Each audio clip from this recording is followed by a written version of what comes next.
Sleepy Joe, too weak, disgusting, disgraceful, destroyer, worst candidate. If I start writing down all the names Trump's called Biden, the list will not end. Trump's presidency might. So let's talk about Joe Biden instead. Hello and welcome to Gravitas Plus. I'm Palki Sharma Upadhyay. You and I have seen Joe Biden in the White House as Barack Obama's deputy. We've also seen him make big promises at election rallies this year. Joe Biden has been a part of American politics for almost half a century. That's quite a long time. We have an idea about his policies and leanings. But how much do we know about the man himself? Who is Joe Biden? We've done some digging and put together a story for you today. Joe Biden's full name is Joseph Robinette Biden Jr. How many of you knew that?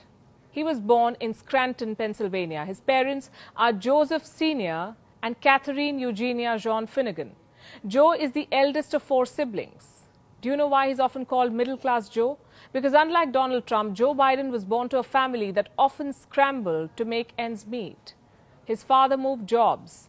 When Joe was 10, the family moved to Wilmington, Delaware.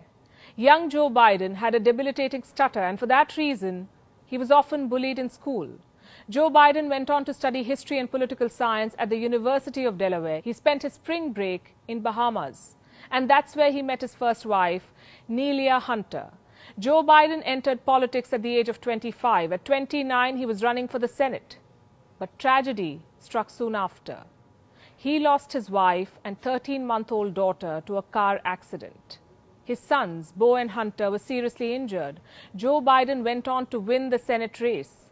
On the 5th of January 1973, Joe Biden took oath as the Delaware senator from a hospital, next to his son's hospital bed. If he's being criticized right now for being too old to be president, back in the time, Biden was celebrated as one of the youngest senators, a celebrity of sorts. After the loss of his wife, Biden wanted to spend more time with his sons, so he chose not to relocate to Washington. He would commute from Wilmington to Washington every day, covering a distance of 179 kilometers by train. He took the Amtrak train for more than 30 years.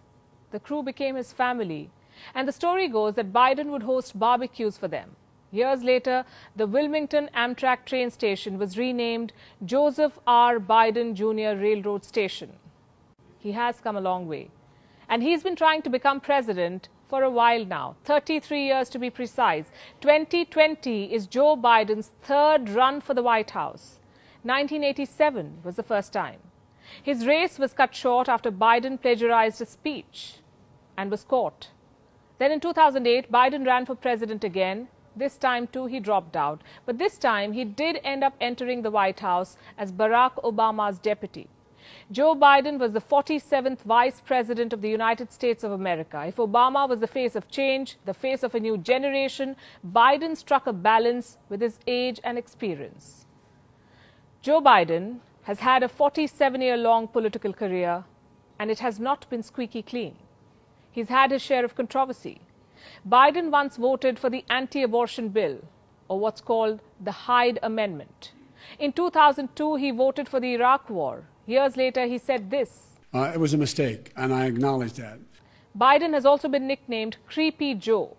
This is after viral videos showing women visibly uncomfortable with Biden's conduct. There was a video of Joe Biden hugging Hillary Clinton as well, where Clinton looked uncomfortable. But she never really spoke about it.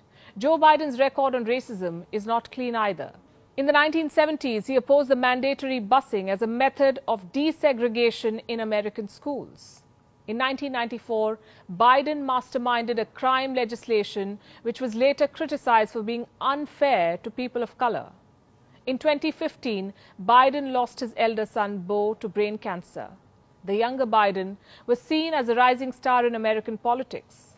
During this presidential campaign, Joe Biden has time and again spoken about the 2 tragedies of his life. He's narrated the stories to tell America why the issue of healthcare is so personal to him. Over the years, Joe Biden has built a reputation of being a kind, middle-class family man, a relatable leader, if you will. I have some idea how it feels to lose someone you love. I know that deep black hole that opens up in the middle of your chest and you feel like you're being sucked into it. I know how mean and cruel and unfair life can be sometimes. These are simple words, but words filled with empathy. Maybe that's what a pandemic-struck America is looking for in a leader right now. Gravitas Plus, co-presented by Skoda. Simply clever.